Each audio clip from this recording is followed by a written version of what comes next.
আসসালামু আলাইকুম। এটিএন বাংলা সংবাদে সবাইকে স্বাগত জানাচ্ছি। নাজিয়াত শাহরিন। শুরুতেই বিআরবি কেবল সংবাদ শিরোনাম। প্রধান উপদেষ্টার সঙ্গে সংলাপে ডিসেম্বরের মধ্যে নির্বাচন দিতে রোডম্যাপ ঘোষণার দাবি বিএনপির। রাজনৈতিক দলের মতামতের ভিত্তিতে ভোটের তারিখ নির্ধারণ জানালেন শফিকুল আলম। নীতি সুদ হার অপরিবর্তিত রেখে কেন্দ্রীয় ব্যাংকের নতুন মুদ্রানীতি ঘোষণা। জুনের মধ্যে মূল্যস্ফীতি কমে আসবে 8%। অপরিবর্তিত থাকবে বেসরকারি খাতের ঋণের প্রবৃদ্ধি। দেশে যারা বিশৃঙ্খলা করবে তাদের বিরুদ্ধে কঠোর ব্যবস্থার হুঁশিয়ারি প্রধান উপদেষ্টার। আগামীতে যে কোনো পরিস্থিতিতে সবাইকে সতর্ক থাকার আহ্বান। প্রাথমিক নিয়োগে হাইকোর্টের রায় পুনর্বিবেচনায় আপিল করবে সরকার, জানালেন গণশিক্ষা উপদেষ্টা। শাহবাগে শিক্ষকদের আন্দোলনে পুলিশের লাঠিচার্জ, টিয়ার গ্যাস ও জলকামান ব্যবহার, বেশ কয়েকজন আটক। এবং যৌথ বাহিনীর অপারেশন ডেভিল হান্টে ছাড় পাবে না কেউ, হুঁশিয়ারি স্বরাষ্ট্র উপদেষ্টার। সাবেক এক সংসদ সদস্য সহ সারা দেশে 3 শতাধিক গ্রেফতার। শুনছিলেন বিআরবি কেবল সংবাদ শিরোনাম। এবারে বিস্তারিত। দ্রুত ন্যূনতম সংস্কার শেষ করে ডিসেম্বরের মধ্যে নির্বাচন দিতে রোডম্যাপ ঘোষণার দাবি জানিয়েছেন বিএনপি মহাসচিব মির্জা ফখরুল ইসলাম আলমগীর। প্রধান উপদেষ্টার সাথে বৈঠকে তিনি এ দাবি জানান। সংলাপ প্রসঙ্গে ব্রিফিংয়ে প্রেস সেক্রেটারি শফিকুল আলম বলেন, সকল রাজনৈতিক দল একমত হলে ডিসেম্বরেই হবে নির্বাচন। আরও জানাচ্ছেন ইয়াসিন রানা।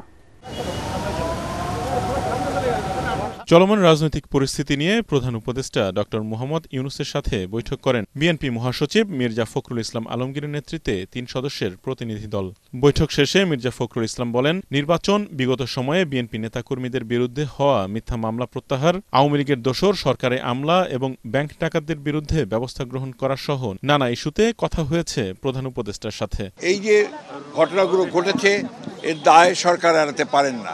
এই জন্যে যে সরকারের বিভিন্ন যে প্রতিষ্ঠানগুলো আছে, বিভিন্ন যে বাহিনীগুলো আছে, তাদের সামনেই এই ঘটনাগুলো একের পর এক ঘটেছে। আমরা প্রশাসনে যে সমস্ত ব্যক্তি এখনও যারা দোষর ছিলেন ফ্যাসিবাদের এবং যারা ক্ষতিগ্রস্ত করেছেন বাংলাদেশকে সামগ্রিকভাবে, তাদেরকে আইনের আওতায় আনার জন্য এবং একই সঙ্গে তাদেরকে প্রশাসন থেকে সরিয়ে দেওয়ার কথা আমরা বলছি। দ্রুত সংস্কার শেষে নির্বাচনী রোডম্যাপ ঘোষণার জন্য প্রধান উপদেষ্টাকে তাগিদ দিয়েছে বিএনপি।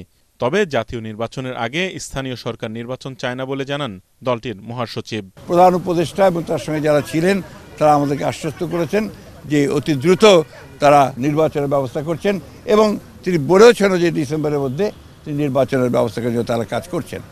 আমরা আশা করব যে জনগণের আশা যেটা আছে, প্রত্যাশা আছে যে অতি দ্রুত এবং একটা রোড ম্যাপ ঘোষণা করবেন তিনি, সেটার মধ্যে দিয়ে আমরা ডিসেম্বরের মধ্যেই নির্বাচন সম্পন্ন হবে বলে আমরা প্রত্যাশা করছি। বৈঠকের বিষয়ে ফরেন সার্ভিস একাডেমিতে ব্রিফিং করে press wing. Press secretary Shafiqul Alam বলেন, সংস্কার ও নির্বাচন ইস্যুতে 15 ফেব্রুয়ারি থেকে রাজনৈতিক দলগুলোর সাথে বৈঠক করবে প্রফেসর ইউনূসের নেতৃত্বাধীন জাতীয় ঐক্য কমিশন। সমস্ত পার্টি মিলে বলে যে না আমরা ডিসেম্বরেই চাই, তো সেক্ষেত্রে সেটা উনি তো বলেছেন, ওনার এমন না যে উনি একটা জায়গায় স্টিক করে আছেন যে না আমি জুনেই করব, এরকম তো আর উনি বলেন না। এটা হচ্ছে পলিটিক্যাল পার্টিগুলো কি এক্সপেকটেশন, তারা কি চায় সেটার উপরেই মূলত এটা ডিপেন্ড করবে। অপারেশন ডেভিল হান্টে কেউ হয়রানির শিকার হবে না বলেও জানান প্রেস সেক্রেটারি। যারা আইন হাতে তুলে নিয়েছিলেন, যারা ক্রাইম করেছেন, যারা এই জুলাই গণহত্যার সাথে জড়িত, আরও আগে যারা গুম খুনের সাথে জড়িত, করাপশনে, তাদের তো বিচার হবে। কিন্তু বাংলাদেশের ভাস্ট মেজরিটি মানুষ তারা আসলে শান্তিপূর্ণ একটা পলিটিক্স করতে চান। আমরা চাই সেই পলিটিক্সের পরিবেশটা শুরু হোক। বিএনপির প্রতিনিধি দল অন্তর্বর্তী সরকারের বিভিন্ন সংস্কার কার্যক্রমে তাদের সমর্থনের কথা জানিয়েছেন বলে জানান প্রেস সেক্রেটারি শফিকুল আলম। তারা বলেছেন আপনারা রিফর্ম করবেন, এটা আমরা চাই। আমরা সব কমিশনের প্রস্তাবনা দিয়েছি, আমরা আপনাদের সাথে আছি। ইয়াসিন রানা, এটিএন বাংলা, ঢাকা। চলমান অর্থনৈতিক সংকটে নীতি সুদ হার 10% অপরিবর্তিত রেখে নতুন মুদ্রানীতি ঘোষণা করলেন Bangladesh bank governor doctor Ahsan H Mansur, যেখানে বেসরকারি খাতে ঋণের প্রবৃদ্ধি ধরা হচ্ছে 9.8%। তিনি জানান, চ্যালেঞ্জ থাকলেও জুনের মধ্যে মূল্যস্ফীতি 7 থেকে 8 ভাগে নেমে আসতে পারে। পাচারকৃত অর্থ উদ্ধারের সর্বোচ্চ চেষ্টা করা হচ্ছে বলেও জানান বাংলাদেশ ব্যাংক গভর্নর। শরফুল আলমের রিপোর্ট। অন্তর্বর্তীকালীন সরকারের এবং বর্তমান গভর্নরের প্রথম মুদ্রানীতি ঘোষণা করল বাংলাদেশ ব্যাংক। নিত্য প্রয়োজনীয় পণ্যের ঊর্ধ্বগতির মধ্যেই বড় ধরনের তেমন কোনো পরিবর্তন ছাড়াই 2024-25 অর্থ বছরের দ্বিতীয় মেয়াদে সংকটকালীন অর্থনীতির মধ্যেই এই মুদ্রানীতি ঘোষণা করা হলো। এতে নীতি সুদ হার কমানোর প্রস্তাব থাকলেও নতুন মুদ্রানীতিতে তা 10 ভাগেই অপরিবর্তিত থাকছে। এছাড়া বেসরকারি খাতে ঋণের প্রবৃদ্ধি অপরিবর্তিত রেখে 9.8%ই রাখা হয়েছে। তবে গেল ডিসেম্বরে বেসরকারি খাতে ঋণের প্রবৃদ্ধি অর্জিত হয়েছে 7.3% বলে জানিয়েছে বাংলাদেশ ব্যাংক। এটার মূল কারণটা হচ্ছে যে ব্যালেন্স অফ পেমেন্টে আমরা যখন দেখি আমরা একটা স্বস্তির জায়গায় আছি। আমাদের কারেন্ট অ্যাকাউন্টে এখন উদ্বৃত্ত আছে, স্বল্প হলেও উদ্বৃত্ত। গত বছর এই সময় এটা একটা বড় ঋণাত্মক একটা ভাব ছিল, একটা বড় রকমের ড্রেন হচ্ছিল কারেন্ট অ্যাকাউন্টের থ্রুতে। 2 নম্বর যদি আমরা দেখি ফাইন্যান্সিয়াল অ্যাকাউন্টেও আমরা একটা বড় উদ্বৃত্ত আছে 1.5 বিলিয়নের মতো। তো সেটাও আমাদেরকে কনফিডেন্স দিচ্ছে যে আমাদের যে ফ্লো অফ ফান্ড ওভারঅল সেটা বৈদেশিক সাহায্য থেকেই আসুক, এফডিআই থেকেই আসুক, কোনোটা কম আসবে কোনোটা বেশি আসবে, সব মিলিয়ে আমরা একটা সন্তোষজনক অবস্থায় আছি, একটা সারপ্লাস পজিশনে আছি। মূল্যস্ফীতি নিয়ন্ত্রণের চ্যালেঞ্জকে মাথায় রেখে বাংলাদেশ ব্যাংক এবারের মুদ্রানীতি প্রণয়ন করেছে। তবে গভর্নরের আশা জুনের মধ্যেই মূল্যস্ফীতি 8% এবং 2026 সালের শুরুতে তা কমে 5 ভাগে নেমে আসতে পারে। ইনফ্লেশনটা যেন জুন মাসের শেষে, অর্থাৎ জুন মাসের ডেটা যখন আসবে, এটা যেন 7-8%-এর মধ্যে থাকে। এটা প্রথম থেকে আমি বলছি, এখনো সেটাই বলছি। আমার মনে করি যে আমাদের যে এক্সপেকটেশন সেটাতে বড় কোনো পরিবর্তন এখনো হয় নাই। আমাদের যে উদ্দেশ্য ছিল যে এক্সচেঞ্জ রেটকে স্টেবল করব আমরা, সেখানে আমরা মনে করি যে আমরা মোটামুটিভাবে সাকসেসফুল। দুর্বল ব্যাংকগুলোকে আরও তারল্য সহায়তা দেয়া এবং 1 থেকে 1.5 বছরের মধ্যে ব্যাংক সংস্কারের কাজ শেষ হবে বলেও আশা প্রকাশ করেন governor Ahsan H Mansur. Sharful Alam, ATN Bangla, Dhaka.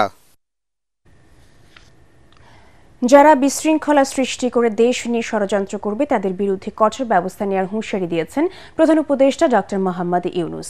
তার আশঙ্কা, পতিত স্বৈরাচার আওয়ামী লীগ পতন মেনে নিতে না পেরে সামনে আরও বিশৃঙ্খল পরিস্থিতি তৈরি করতে পারে। এজন্য সবাইকে সচেতন থাকার তাগিদ দেন তিনি। জুলাই আন্দোলনের শহীদ পরিবার এবং আহতদের সঙ্গে মতবিনিময় শেষে ডক্টর ইউনূস বলেন, 24 গণ অভ্যুত্থানে শহীদ ও আহতরাই ইতিহাসের স্রষ্টা। আরও জানাচ্ছেন আদ্দিন সজীব। জুলাই বিপ্লবের মাধ্যমে স্বৈরাচারের দীর্ঘ শোষণ, বঞ্চনা, নির্যাতন, নিপীড়নের অবসান করল যারা, সেই শহীদ পরিবার আর আহতদের এখনো পথে নামতে হয় নানা দাবি নিয়ে। সেই ক্ষোভ আর অসুবিধার কথা শুনতেই প্রধান উপদেষ্টা ডেকে নিলেন এই পরিবারগুলোকে। জুলাই বিপ্লবের যোদ্ধাদের নতুন ইতিহাসের স্রষ্টা উল্লেখ করে ডক্টর মোহাম্মদ ইউনূস বলেন, যারা ইতিহাসকে স্মরণ করে না সেই জাতির ভবিষ্যৎ নেই। তারা ইতিহাসের স্রষ্টা। ইতিহাসের স্রষ্টাকে সাধারণ মাপকাঠি দিয়ে, টাকা পয়সা দিয়ে হয় না। যে জাতি ইতিহাসকে স্মরণ করতে পারে না সে জাতির ভবিষ্যৎ নেই। এই যে মুক্তিযুদ্ধ মন্ত্রণালয়ের কারণে মুক্তিযোদ্ধারা তারা এক জায়গাতে সরকারের অংশ হয়ে গেছে, এটা কেউ বুঝতে পারবে না। আপনারা আজকে এই মন্ত্রণালয়ের অংশ হয়ে গেলেন। এটা জুলাই স্মৃতি পরিদপ্তর সৃষ্টি হয়েছে, যেটা আপনি যাই করেন না কেন সরকারের কাঠামোর ভেতরে ঢুকে গেছে। এটা মস্ত বড় খবর। সরকার বড় কঠিন জিনিস, তার সঙ্গে বোঝাপড়া করা বড় কঠিন। অনেক সময় বহু কষ্ট করে কিছু করা যায় না, কিন্তু একবার ঢুকে যেতে পারলে তারা বাইর করতে পারে না। জুলাই বিপ্লব দমনে ছাত্র নাগরিকদের যারা নির্মমভাবে হত্যা করেছেন তাদের দৃষ্টান্তমূলক বিচারের আবারও প্রতিশ্রুতি দেন ডক্টর মোহাম্মদ ইউনূস। সে আমারে পিটবে, আমি পিটবো, এটা এই পিটাপিটির শেষ কোনোদিন হবে না। তাদেরকে বোঝাতে হবে তোমাদের রাস্তা ভুল, যা করেছো মাপ চাও। তোমরা বিচারের কথা বলেছো, অনেক সময় বিচার তো হবে, বিচারের কাজ সরকারের দায়িত্ব বিচার করা। এবং তোমরা তাৎক্ষণিক বিচার চেয়েছো, এখানে অনেকে তাৎক্ষণিক এক্ষুনি বিচার চাই। বিচারের মুশকিল হলো যে তাৎক্ষণিক হয় না এই জিনিস, কারণ তাৎক্ষণিক হতে হলে অবিচার হয়ে যায়। বিচারের মূল জিনিসটা হলো এটা সুবিচার হতে হবে, অবিচার যেন না হয়। আমরা অবিচারের বিরুদ্ধে দাঁড়িয়েছিলাম বলেই আজকে এই সংগ্রাম হয়েছে, এই আত্মত্যাগ হয়েছে। বিশৃঙ্খলা সৃষ্টিকারীদেরকেও সতর্ক করে প্রধান উপদেষ্টা জানান, আবারও এমন পরিস্থিতির পুনরাবৃত্তির চেষ্টা হলে কঠোর হাতে দমন করা হবে তাদের। সম্প্রতি যেসব ঘটনা ঘটলো তোমরা চোখের সামনে হলো, এটা একবার না, আরো সামনে আরো বহু রকমের ঘটনা ঘটবে। তাদেরকে তাড়িয়ে দিয়েছো, তারা বলতেছে আমরা সহজে মেনে নেব না। মানাতে হবে আমাদেরকে, এই জায়গা থেকে সরে গেলে হবে না। তোমরা একবার জয় করে পুরো বাংলাদেশ নতুন বাংলাদেশ করে ফেলেছো। এই নতুন বাংলাদেশের ভেতরে যারা গন্ডগোলের সৃষ্টি করতে পারে তাদেরও নিশ্চিহ্ন করবো আমরা। তাদেরকে দলে বেরিয়ে ফেলবো, নিজেদের মধ্যে নিয়ে আসবো, আর তা না হলে আইনের কাছে সুপর্দ করে দেব। শহীদদের স্বপ্নের দেশ গঠনে জুলাইয়ের বীর যোদ্ধাদেরও সহযোগিতা প্রত্যাশা করেন তিনি। আদ্দিন সজীব, এটিএন বাংলা, ঢাকা। জাতীয় নির্বাচনের আগেই স্থানীয় সরকার নির্বাচন করতে চায় সরকার। রাজনৈতিক দলগুলোর সায় থাকলে নির্বাচন কমিশন প্রস্তুতি শুরু করবে বলে জানিয়েছেন স্থানীয় সরকার উপদেষ্টা আসিফ মাহমুদ। তিনি বলেন, পিরোজপুরের উন্নয়নে বরাদ্দ ৩১০০ কোটি টাকার মধ্যে ১৬৫০ কোটি টাকা লোপাট হয়েছে। ওই ঘটনায় সেখানকার সাবেক নির্বাহী প্রকৌশলী আব্দুস সাত্তার, সাবেক মন্ত্রী শাহমর রেজাউল করিম, সাবেক প্রধানমন্ত্রী কার্যালয়ের মুখ্য সচিব তোফাজ্জেল হোসেন সহ জড়িতদের বিরুদ্ধে ব্যবস্থা নেওয়ার নির্দেশ দেন উপদেষ্টা। নগর ভবনে সংবাদ সম্মেলনে এসব কথা বলেন তিনি। রিপোর্টে জানাচ্ছেন মাহবুব কবির চপল। গত আগস্টে দেশের সব সিটি কর্পোরেশন ও পৌরসভার মেয়র, উপজেলা এবং জেলা পরিষদের চেয়ারম্যান, ভাইস চেয়ারম্যানদের অপসারণ করে সরকার। এসব প্রতিষ্ঠানে প্রশাসক নিয়োগ দেওয়া হলেও কাঙ্ক্ষিত ফল আসেনি। জনপ্রতিনিধি না থাকায় বিঘ্নিত হচ্ছে নাগরিক সেবা, বাড়ছে হয়রানি। বিষয়টি স্বীকার করছেন স্থানীয় সরকার উপদেষ্টাও। তাই রাজনৈতিক দলগুলোর সাথে আলোচনা করে জাতীয় নির্বাচনের আগেই স্থানীয় সরকার নির্বাচন করার কথা জানান তিনি। একজন স্থানীয় জনপ্রতিনিধি যেভাবে জনগণকে সেবাটা দিতে পারে, সেক্ষেত্রে যথেষ্ট ব্যাঘাত ঘটছে। সেই জায়গা থেকে স্থানীয় সরকার নির্বাচন আয়োজন করার ক্ষেত্রে এখন পর্যন্ত যদিও কোনো চূড়ান্ত সিদ্ধান্ত হয়নি, তবে ইতিবাচক রাজনৈতিক দলসহ আদার স্টেক হোল্ডারদের সাথে কনসালটেশনের ভিত্তিতে এই বিষয়ে একটা সিদ্ধান্তে পৌঁছানো যাবে। উপদেষ্টা জানান, পিরোজপুর জেলায় উন্নয়নের নামে পুকুর চুরি হয়েছে। 17টি প্রকল্পে প্রায় ৩২০০ কোটি টাকা বরাদ্দ দেওয়া হয়েছে, যার মধ্যে ১৬৫০ কোটি টাকায় লোপাট করেছেন সেখানকার প্রকৌশল অধিদপ্তরের কর্মকর্তা ও জনপ্রতিনিধিরা। জড়িতদের বিরুদ্ধে কঠোর ব্যবস্থা নেওয়া হচ্ছে বলে জানান উপদেষ্টা। কাগজে কলমেও কাজ দেখানো হয়নি, অর্থ লোপাট করা হয়েছে প্রায় ১৬৪৭ কোটি ৪৮ লক্ষ টাকা। জনাব আব্দুস সাত্তার হাওলাদার, যার বিরুদ্ধে অভিযোগটা প্রথম এসেছিল, নির্বাহী প্রকৌশলী, এখন পিআরএল ভোগরত। পিরোজপুর ১ আসনের সাবেক মন্ত্রী শাহমর রেজাউল করিম, পিরোজপুর ২ আসনের সাবেক সংসদ সদস্য মহিউদ্দিন মহারাজ, সাবেক সদর উপজেলা চেয়ারম্যান মেরাজুল ইসলাম, প্রধানমন্ত্রীর কার্যালয়ের সাবেক মুখ্য সচিব জনাব মোহাম্মদ তোফাজ্জল হোসেন মিয়ার রাজনৈতিক ও প্রশাসনিক প্রভাবের সম্পৃক্ততার বিষয়টি প্রাথমিক তদন্তে উঠে আসে। লুটপাট এর সাথে যারা জড়িত, যাদের ব্যাপারে প্রাথমিক তদন্তে উঠে এসেছে, তাদেরকে কোনোভাবেই ছাড় দেওয়া হবে না। সম্প্রতি স্থানীয় সরকার উপদেষ্টার স্বাক্ষরে একটি চিঠি সামাজিক যোগাযোগ মাধ্যমে ভাইরাল হয়েছে, যেখানে নদী গবেষণা কেন্দ্রের চেয়ারম্যান মোহাম্মদ এজাজকে ঢাকা উত্তর সিটি কর্পোরেশনের প্রশাসক নিয়োগের সুপারিশ করা হয়েছে, যার সত্যতা স্বীকার করেন উপদেষ্টা। এ ধরনের চিঠি কতটা বিধিসম্মত, এমন প্রশ্নের জবাব দেন আসিফ মাহমুদ। সোশ্যাল মিডিয়ায় দেখলাম যে উত্তর সিটি কর্পোরেশনের প্রশাসক নিয়োগ দেওয়ার জন্য আমি সুপারিশ করেছি। আসলে উত্তর সিটি কর্পোরেশনের নিয়োগটাতে এই মন্ত্রণালয় থেকেই দেওয়া হয়। ডিওটা হচ্ছে একটা অফিসিয়াল প্রসেস। তো খুব দুঃখজনক যে এই জিনিসটা কেউ না কেউ পাবলিশ করেছে। ডিও তো দিতেই পারে না, আইন অনুযায়ী আমরা ডিওই দিয়ে থাকি। এটা প্রসেস যে কাউকে নিয়োগ দেওয়ার কিংবা কেউ না কেউ হয়তো লিক করেছে। দাবি করেন স্বচ্ছতার সাথেই কাজ করছেন তারা। মাহবুব কবির চপল, এটিএন বাংলা, ঢাকা। নির্বাচন হলে বিএনপি ক্ষমতায় আসবে এমন আশঙ্কা থেকে নির্বাচনের কথা বললেই কিছু লোকের গাত্রদাহ হয় বলে মন্তব্য করেছেন বিএনপি স্থায়ী কমিটির সদস্য মির্জা আব্বাস। মতিঝিল কলোনি ঈদগাহ মাঠে ঢাকা মহানগর দক্ষিণ বিএনপির ৩১ দফা কর্মশালায় তিনি বলেন, দেশের জনগণ ঠিক করবে ক্ষমতায় কে আসবে, আর তা নির্ধারণে অবিলম্বে মানুষের ভোটের অধিকার ফিরিয়ে দিতে হবে।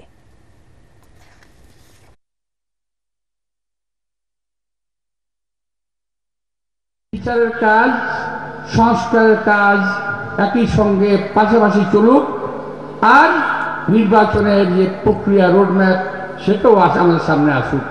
আমরা দেশের মানুষ বুঝতে পারুক, বোঝার চেষ্টা করুক যে হ্যাঁ নির্বাচন হচ্ছে। একটি গণতান্ত্রিক দেশ কখনোই নির্বাচন ছাড়া চলতে পারে না। যদি আমরা ছেড়েও দেই, যদি আমরা আজকে বলি যে আমরা নির্বাচন নিয়ে কোনো কথাই বলবো না, কিন্তু এই সরকার বিনা নির্বাচনে বহুদিন থাকতেও পারবে না। সুপারিশপ্রাপ্ত প্রাথমিক বিদ্যালয়ের শিক্ষকদের নিয়োগে হাইকোর্টের রায় পুনর্বিবেচনায় আপিল করার সিদ্ধান্তের কথা জানিয়েছেন প্রাথমিক ও গণশিক্ষা উপদেষ্টা ডাক্তার বিধান রঞ্জন রায় পোদ্দার। সন্ধ্যায় রাজধানীর বেইলি রোডে ফরেন সার্ভিস একাডেমিতে প্রাথমিক ও উপানুষ্ঠানিক শিক্ষা সংস্কারের পরামর্শক কমিটির প্রতিবেদন নিয়ে সংবাদ সম্মেলনে তিনি একথা বলেন। এরই মধ্যে কমিটির প্রতিবেদন প্রধান উপদেষ্টার কাছে হস্তান্তর করা হয়েছে জানিয়ে উপদেষ্টা বলেন, প্রত্যন্ত অঞ্চল সহ দেশের 11টি জেলার 12টি উপজেলা সরজমিন পরিদর্শন করে সুপারিশমালা তৈরি করা হয়েছে। সরকারের বিভিন্ন উদ্যোগ সত্ত্বেও শিক্ষার মানের ক্ষেত্রে যে স্থবিরতা বিরাজ করছে তা দূর করার বিষয়টি মাথায় রেখে সুপারিশগুলো সাগু, মধ্য ও আশু, মধ্য ও দীর্ঘমেয়াদের করণীয় হিসেবে ভাগ করা হয়েছে বলে জানান প্রাথমিক ও গণশিক্ষা উপদেষ্টা। কিছু সুপারিশ আমরা নিজেরাই বাস্তবায়ন করতে পারবো, কিছু সুপারিশ বাস্তবায়নে অন্য মন্ত্রণালয়ের সহযোগিতা প্রয়োজন, সেক্ষেত্রে আমরা এর জন্য চেষ্টা করব। আর কিছু সুপারিশ বাস্তবায়নে সরকারের নীতিগত সিদ্ধান্তের দরকার।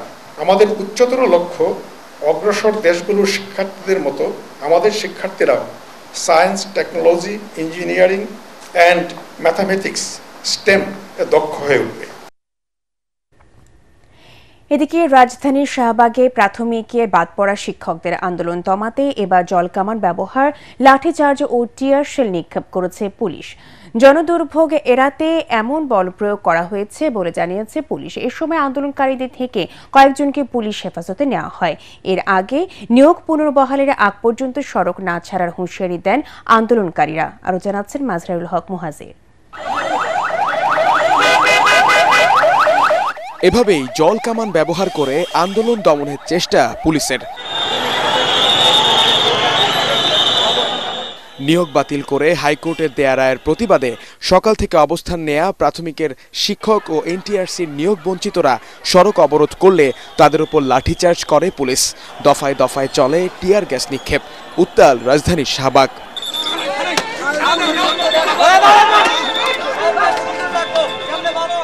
এতে আহত হন কয়েকজন। এছাড়াও জিজ্ঞাসাবাদের জন্য পুলিশি হেফাজতে নেওয়া হয় আন্দোলনকারীদের অনেককে। পুলিশি ধাওয়া, লাঠিচার্জের মধ্যেও দাবি দেওয়া নিয়ে সড়কে অনড় অবস্থানে থাকে আন্দোলনকারীরা।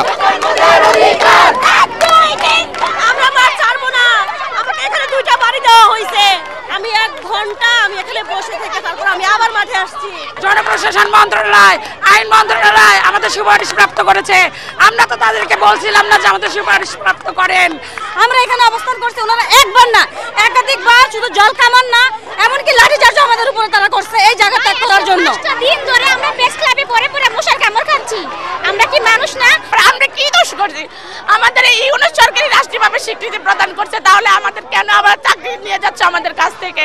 আমরা তো কোনো অন্যায় করিনি। পুলিশ জানায় জনদুর্ভোগ এড়াতে বল প্রয়োগে বাধ্য হন তারা। যারা এখানে বেশি উচ্ছৃঙ্খল আচরণ করেছে, যাদেরকে আমরা থামাইতে পারতেছি না, কিছু আমরা বেহেজা রাখছি। আমরা পরবর্তীতে সিদ্ধান্ত দেব, যদি সেরকম আমরা ছেড়ে দেবো। আর যদি দেখি এরা বেশি ঝামেলা করে ফেলে তখন আমরা মামলা থেকে যাবো। এদিকে বিকেল নাগাদ শাহবাগ চত্বর ছেড়ে যেতে না চাইলে আবারও আন্দোলনকারীদের ছত্রভঙ্গ করে দেয় আইন শৃঙ্খলা বাহিনী। মাজহারুল হক মুহাজির, এটিএন বাংলা, ঢাকা। জুলাইয়ে আন্দোলনকে কেন্দ্র করে ক্ষতিগ্রস্ত প্রবাসীদের বিষয়ে দ্রুততম সময়ে ব্যবস্থা নেয়ার আশ্বাস দিয়েছেন প্রধান উপদেষ্টার সহকারী একান্ত সচিব সাব্বির আহমেদ। এ আশ্বাসে 10 দিনের জন্য আন্দোলন কর্মসূচি স্থগিত করেছেন প্রবাসীরা। এর আগে সকালে রাজধানীর হোটেল ইন্টারকন্টিনেন্টালের সামনের সড়কে অবস্থান কর্মসূচি থেকে রমনা জোন পুলিশের সমঝোতায় তারা যমুনার দিকে যান। প্রতিনিধি দলে ছিলেন আরব আমিরাত, ফেরোদ খালিদ সাইফুল্লাহ, মীর রাজীব, মিজানুর রহমান, ইয়াসিন, অপূর্ব, নাইম ও মাইনুদ্দিন। আন্দোলনের নেতারা বলেন, প্রবাসীদের অনেকে এখনও দুবাই কারাগারে আছেন, নতুন করে অনেকে গ্রেফতার হচ্ছেন। এসব বিষয়ে প্রধান উপদেষ্টাকে জানাতেই তাদের এই আন্দোলন। যেহেতু প্রধান উপদেষ্টা আগামী 12 তারিখ আমিরাতে যাবেন, আমাদের দাবিগুলো নিয়ে উনি দায়িত্ব নিয়ে বলেছেন। আমাদের দাবিগুলো নিয়ে উনি আজকে প্রধান উপদেষ্টার সাথে কথা বলবেন এবং নোট আকারে উনাকে দিবেন, যাতে উনি আমিরাত গেলে আমিরাত সংশ্লিষ্ট যে বিষয়গুলো সেগুলো নিয়ে প্রধান উপদেষ্টা কথা বলেন। এই জন্য নোট আকারেও দিবেন এবং মৌখিকভাবে তিনি আজকে বিষয়গুলো অবগত করবেন। সারা দেশে অপরাধীদের ধরতে পুরোদমে চলছে যৌথ বাহিনীর অপারেশন ডেভিল হান্ট। এই অভিযানে রাঘব বোয়াল থেকে চুনোপুটি কেউ ছাড় পাবে না বলে জানিয়েছেন স্বরাষ্ট্র উপদেষ্টা অবসরপ্রাপ্ত লেফটেন্যান্ট জেনারেল জাহাঙ্গীর আলম চৌধুরী। এদিকে ডেভিল হান্ট অভিযানের সাবেক এক সংসদ সদস্য সহ সারা দেশে অন্তত ৩ শতাধিক অপরাধীকে গ্রেফতার করা হয়েছে। জেলা প্রতিনিধিদের পাঠানো তথ্যচিত্র আরও জানাচ্ছেন মনির হোসেন তপু। রাজশাহীর আইন শৃঙ্খলা পরিস্থিতি নিয়ে বিভিন্ন বাহিনীর সঙ্গে বৈঠক করেন স্বরাষ্ট্র উপদেষ্টা অবসরপ্রাপ্ত লেফটেন্যান্ট জেনারেল জাহাঙ্গীর আলম চৌধুরী। এ সময় তিনি সাফ জানিয়ে দেন, অপারেশন ডেভিল হান্টে ছাড় পাবে না কেউ। এ অভিযানে কোনো নির্দোষ ব্যক্তি যেন শাস্তি না পায় সেজন্য প্রয়োজনীয় ব্যবস্থা নেওয়া হয়েছে বলেও জানান তিনি। এখন যারা শয়তান তারাই ধরা পড়বে, এখন ছোট শয়তান কি বড় শয়তান এখানে ভিতরে নাই, শয়তান ধরা পড়বে। বড় শয়তান যে ধর ইভেন এখানে দেখবেন ডেভিল হান্ট ডিক্লেয়ার করার পর ইভেন আমাদের আইন শৃঙ্খলা বাহিনীর কর্মকর্তাদেরও কিন্তু আমরা ছাড় দিইনি। আপনারা দেখছেন প্রথম দিনই কিন্তু 4 জন না 5 জন তাদের কিন্তু আইনের আওতায় নেওয়া হয়েছে। এই ক্ষেত্রে বড় ছোট কোনো ভেদাভেদ নাই, যে আসবে এই জালে সে ধরা পড়বে।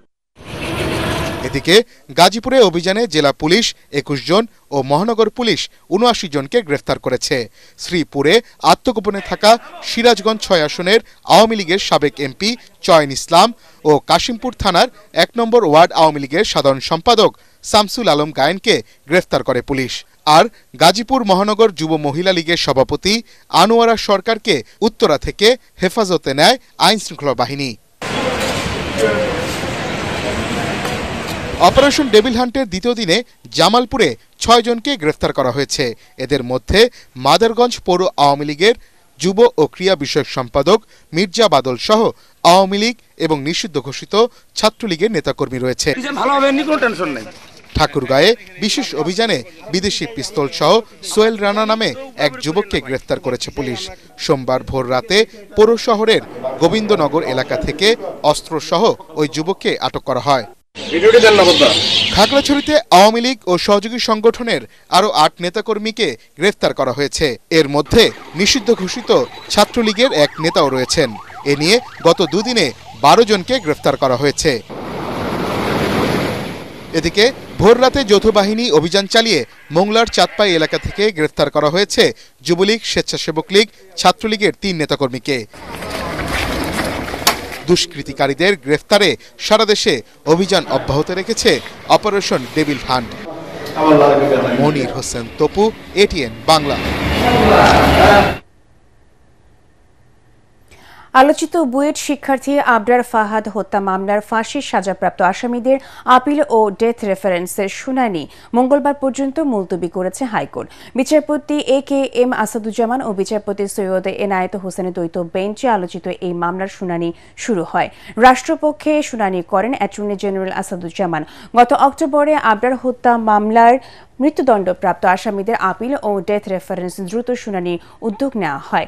2022 সালের 6 জানুয়ারি বুয়েট শিক্ষার্থী আবরার ফাহাদ হত্যা মামলায় 20 জনের মৃত্যুদণ্ড অনুমোদনের জন্য ডেথ রেফারেন্স ও মামলার নথি হাইকোর্টে আসে। পরে আসামিরা আপিল করেন।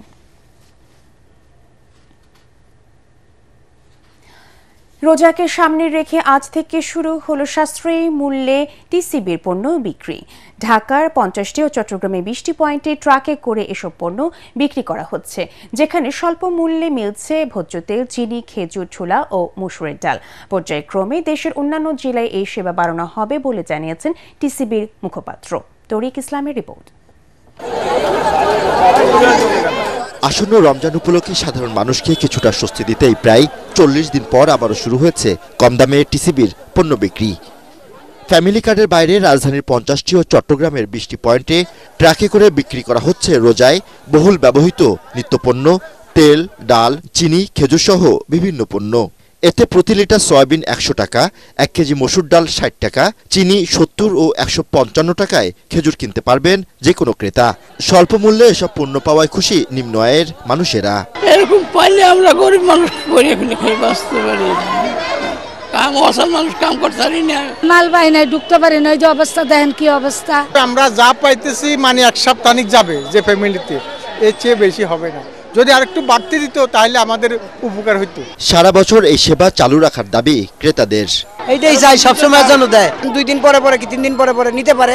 এটা যদি অব্যাহত থাকে তাহলে এটা জনগণের জন্য, যারা সাধারণ মানুষ অল্প আয় করে তারা সহজে এই দ্রব্যমূল্যগুলো পাইতে পারে। চাহিদার তুলনায় পণ্য কম থাকায় সরবরাহে বেগ পেতে হচ্ছে বলে জানান টিসিবির এ ডিলার। গাড়ির মধ্যে অনেক পরিমাণ ভিড়, সাধারণ মানুষের অনেক ভিড়, চাপ বেশি। এটা যদি বাড়ায় তাহলে সবাই আর কি উপলব্ধি করতে পারবে। চাহিদা অনুযায়ী জেলা শহরেও পণ্য সরবরাহ কার্যক্রম শুরু হবে বলে জানায় টিসিবি।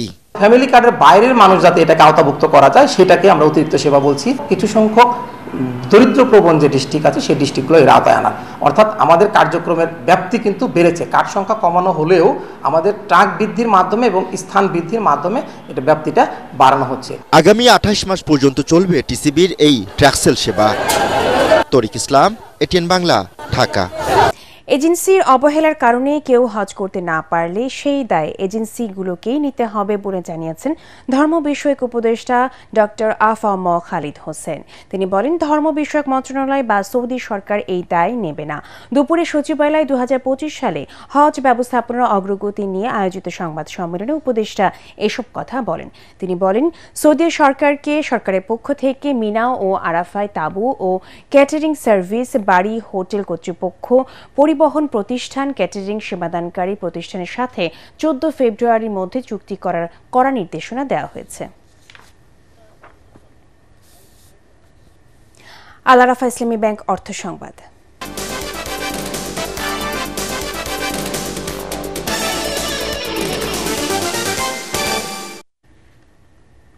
পহেলা ফাল্গুন বিশ্ব ভালোবাসা দিবস এবং আন্তর্জাতিক মাতৃভাষা দিবসকে ঘিরে যশোরের গদখালিতে জমে উঠেছে ফুলের বাজার। ব্যস্ত সময়ে পার করছেন ফুল চাষি ও ব্যবসায়ীরা। এবার ফুলের দাম বেশি, তবে দাম কম বলে এবার ফুলের উৎপাদন বেশি, তবে দাম কম বলে জানান তারা। সামনে 3টে দিবস উপলক্ষে ফুলের চাহিদা বৃদ্ধি ও ভালো দাম পাবার আশা তাদের। ফুল বিক্রির লক্ষ্যমাত্রা ধরা হয়েছে 100 কোটি টাকা। এবারে আন্তর্জাতিক সংবাদ।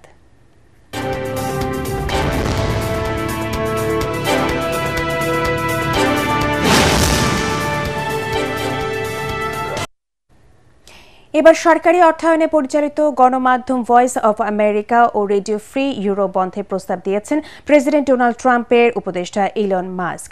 যুক্তরাষ্ট্রের ত্রাণ সংস্থা USAID বন্ধের পরিকল্পনার মধ্যে এই আহ্বান জানান তিনি।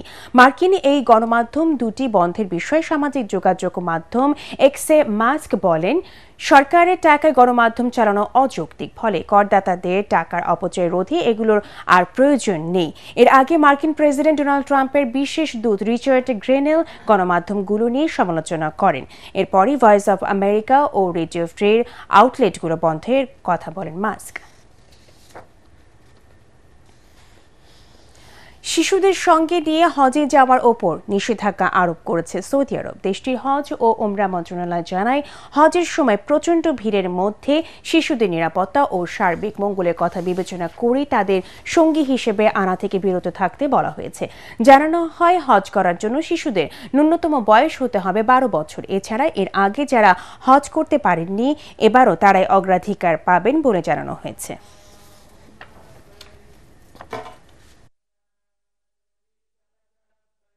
পার্টেক্স খেলার খবর।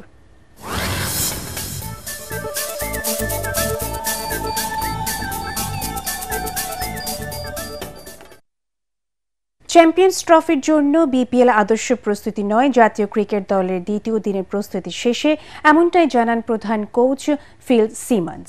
মিরপুর শেরেবাংলা স্টেডিয়ামে তাই টি20 মেজাজ থেকে ওয়ানডে ফরম্যাটে মানিয়ে নিতে ব্যস্ত ক্রিকেটাররা। তবে কোচ সিমন্স আত্মবিশ্বাসী যে দ্রুততম সময়ে তার শিষ্যরা 50 ওভারের মানসিকতায় ফিরে আসতে পারবে। পরাগার মানের রিপোর্ট। বুধবার পর্যন্ত মিরপুর শেরেবাংলা স্টেডিয়ামেই অনুশীলন করবে বাংলাদেশ ক্রিকেট দল। বিপিএল এর ফাইনালের আগে যারা ছিটকে গেছেন মূলত তারাই 2 দিন আগে থেকে শুরু হওয়া অনুশীলনে যোগ দেন। এবার এসেছেন সৌম্য সরকার, তাসকিন আহমেদ, মুস্তাফিজ সহ আরও 8 জন। টি-20 থেকে হুট করে ওয়ানডে ফরম্যাটে আসাটা বেশ চ্যালেঞ্জের বলে জানান দলের প্রধান কোচ ফিল সিমন্স। তবে শিষ্যদের উপর আস্থা আছে তার। এটা আদর্শ প্রস্তুতি নয়, তবে তারা সাদা বলের ক্রিকেট খেলে এসেছে, স্কিল নিয়ে কোনো সমস্যা নেই। আমাদের এখন মানসিকভাবে ওয়ানডে ভাবনায় আসতে হবে। আমরা সকাল বিকাল অনুশীলন করছি যাতে গেম সেন্স দ্রুত ফিরে আসে। আমাদের প্রস্তুতির প্রথম ধাপ দুবাইয়ের কন্ডিশনের সঙ্গে মানিয়ে নেওয়া। একবার সেটাতে অভ্যস্ত হয়ে গেলে পরের ধাপে পাকিস্তানের কন্ডিশনও সহজেই মানিয়ে নেওয়া যাবে।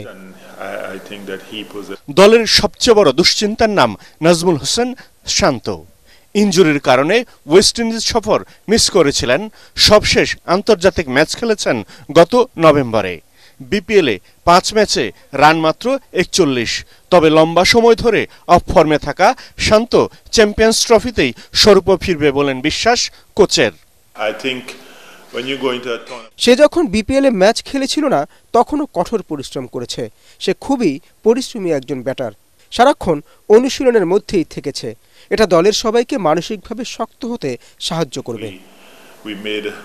চ্যাম্পিয়ন্স ট্রফিতে অংশ নেয়ার জন্য আগামী 13 ফেব্রুয়ারি দুবাইয়ের উদ্দেশ্যে ঢাকা ছাড়বে টিম বাংলাদেশ। 20 ফেব্রুয়ারি ভারতের বিপক্ষে ম্যাচ দিয়ে শুরু হবে টাইগারদের চ্যাম্পিয়ন্স ট্রফি মিশন। পরাগ আরমান, এটিএন বাংলা, ঢাকা। শেষ করার আগে বিআরবি কেবল সংবাদ শিরোনামগুলো জানিয়ে দিব আরও একবার। প্রধান উপদেষ্টার সঙ্গে সংলাপে ডিসেম্বরের মধ্যে নির্বাচন দিতে রোডম্যাপ ঘোষণার দাবি বিএনপির। রাজনৈতিক দলের মতামতের ভিত্তিতেই ভোটের তারিখ নির্ধারণ, জানালেন শফিকুল আলম। নীতি সুদ হার অপরিবর্তিত রেখে কেন্দ্রীয় ব্যাংকের নতুন মুদ্রানীতি ঘোষণা। জুনের মধ্যে মূল্যস্ফীতি কমে আসবে 8%। অপরিবর্তিত থাকবে বেসরকারি খাতের ঋণের প্রবৃদ্ধি। দেশে যারা বিশৃঙ্খলা করবে তাদের বিরুদ্ধে কঠোর ব্যবস্থার হুঁশিয়ারি প্রধান উপদেষ্টার। আগামীতে যে কোনো পরিস্থিতিতে সবাইকে সতর্ক থাকার আহ্বান। প্রাথমিকে নিয়োগে হাইকোর্টের রায় পুনর্বিবেচনায় আপিল করবে সরকার, জানালেন গণশিক্ষা উপদেষ্টা। শাহবাগে শিক্ষকদের আন্দোলনে পুলিশের লাঠিচার্জ, টিয়ার গ্যাস ও জলকামান ব্যবহার। এবং যৌথ বাহিনীর অপারেশন ডেভিল হান্টে ছাড় পাবে না কেউ, হুঁশিয়ারি স্বরাষ্ট্র উপদেষ্টার। সাবেক এক সংসদ সদস্য সহ সারা দেশে 3 শতাধিক গ্রেফতার। পরবর্তী সংবাদ দেখার আমন্ত্রণ জানিয়ে এখনকার মতো শেষ করছি। এটিএন বাংলা সংবাদ ইউটিউবে দেখতে ব্রাউজ করুন youtube/18 বাংলা নিউজ। ধন্যবাদ সবাইকে।